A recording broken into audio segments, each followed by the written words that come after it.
Hello and welcome back to another video.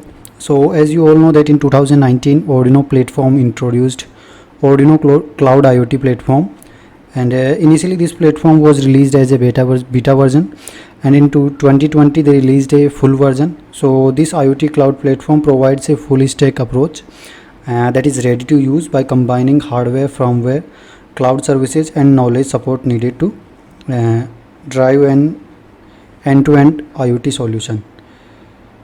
So this IoT platform enables users to collect, graph and analyze their sensor data, trigger events and fully control their devices. So using this IoT platform, users can fully automate their devices or their homes or their business with ease. So in this video we are going to connect our ESP8266 with the Arduino IoT cloud, and we will send our DHT11 sensor data and control an LED that is connected to one of the GPIO pin of ESP8266. So as you can see here, I have already designed an dashboard, and it is currently showing my temperature and humidity data, and it has a switch, and by using this we can control our LED that is connected to GPIO 0 of D0 of Node MCU. So a complete written step-by-step guide for connecting ESP8266 or ESP32 with Arduino IoT Cloud is given at the link in the video description, and you can also find a complete code that I'm using to send data to IoT Cloud. And here I will briefly introduce you about this IoT Cloud platform and how we can connect ESP8266 and ESP32 devices. So to connect a device, we first have to navigate to this device tab, and from here we can click on this add device button to add a device. So here you can see I already added a ESP8266. So let's click on this add device button, and here you see two options. So this one is used to connect all the Arduino boards, and here this option is used to connect to a third-party device, that is ESP8266 or ESP32. So here we are going to use an ESP8266, and here you can see that ESP32 is still in an experimental stage, and you can connect your device, but I think there's not much support for connecting ESP32. So here we will get ahead with our ESP8266. So after selecting the device, you have to select the model of the device. So here our model is Node MCU 1.0. So click on continue. You can change the device name according to yours. I am giving it Node MCU. Click next, and here you will have your secret ID and your device ID. So you can either note it down or you can copy it from here, or the best way is to download this as a PDF. So and there's another thing, that this secret key cannot be recovered, so you have to store it carefully. After that, click on this I saved my device ID and secret key, and then click on continue, and you are done with your device setup. So now the next thing will be creating a thing and then connecting this device to that thing. So for that, click on this things tab, and here you have to click on this create thing button. And now here are three parameters. So first one is variable, second one is device, and third one is network, that is over here. So device, here this one is used to connect a device that we created earlier, and variables are used to define the variables that we are going to use during the code, and network tab is used for adding the network credentials, that is Wi-Fi name, password and the secret key. So first we will get ahead with adding our device. So here our device is Node MCU. Click on that, and as you can see that device is connected now. Now the next step is adding the variables. So as we know that we are going to control an LED and read the temperature and humidity data. So here we will define three variables that are LED switch. The type of the variable is integer, and variable permission is read only, update policy is on change. Then click on add variable, And similarly you have to add two more variables that are temperature and humidity. So the variable type will be,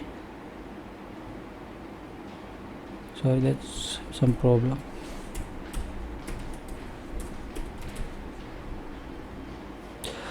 So the variable type will be integer again, and variable permission will be read and write, and the update policy will be on change. Similarly you have to add another variable for humidity.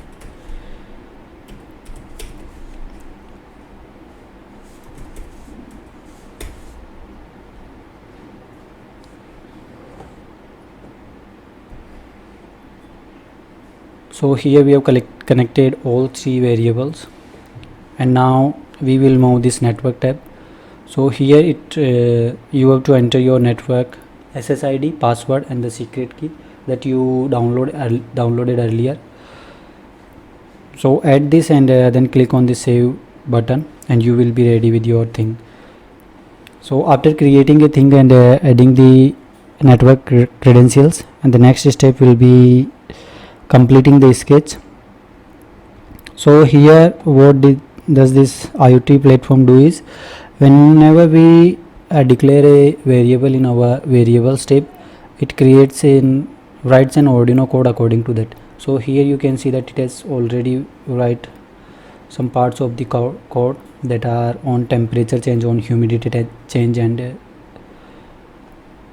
for LED also. So here now we have to add some 2 or 3 lines for reading the DHT11 sensor data, and then we can get ahead with by uploading our code and sending the data to IoT cloud platform.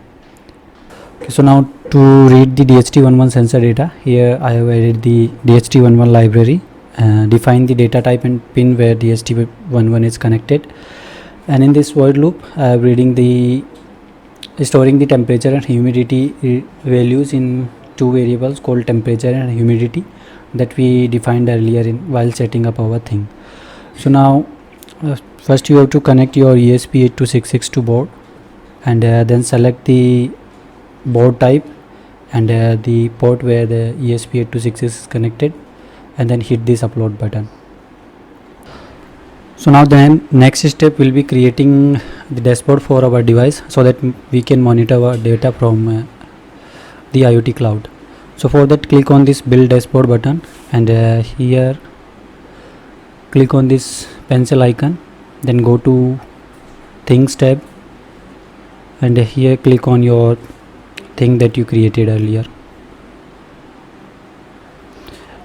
and then click on this create widgets. So this cloud IoT platform will automatically add some widgets according to the variable types, and here you can see that it has created 3 widgets: a switch for turning on and off the LED, and 2 widgets for displaying the temperature and humidity data. So now let's get ahead and connect a DHT11 sensor and LED to our Node MCU. So here I have connected DHT11 sensor and LED to Node MCU. DHT11's data pin is connected to D1 pin of Arduino Nano, and LED's positive pin is connected to D0 of Arduino Nano. So now I am going to control this LED using the switch that we have added to our IoT platform.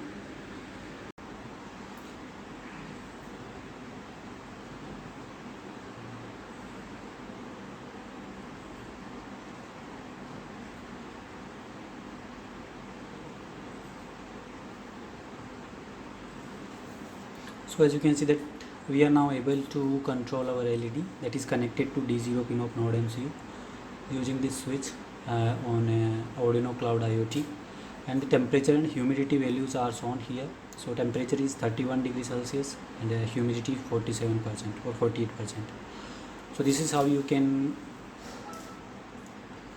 connect your ESP8266 or ESP32 device with Arduino Cloud IoT and send your data and control devices using that. A complete step-by-step guide for building this project and complete code can be found at the link in the video description. Thanks for watching the video.